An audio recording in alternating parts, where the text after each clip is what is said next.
వాక్కు. సిరాపుత్రుడైన యేసు జ్ఞాన గ్రంథము 21వ అధ్యాయము 11వ వచనం నుండి 18వ వచనం వరకు. విఘ్నుడు అజ్ఞుడు.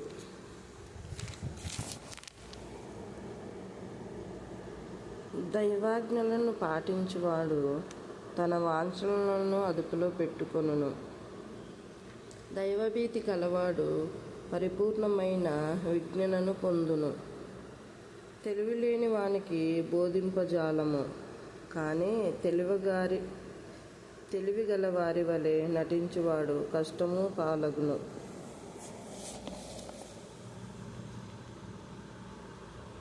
జ్ఞాని విజ్ఞానము పారు ఏరువలే ఎప్పుడునూ తరుగకుండును.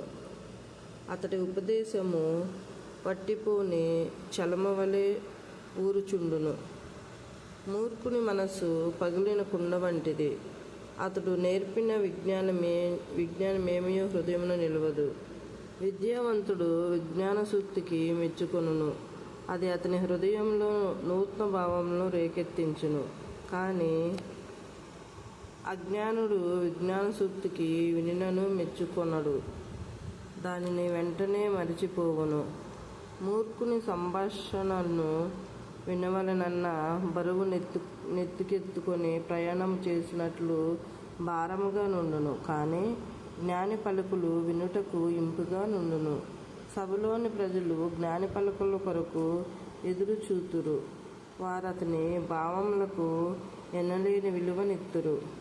మూర్ఖుని విజ్ఞానము అర్థము వ్యర్థము లేని మాటల ప్రోగు.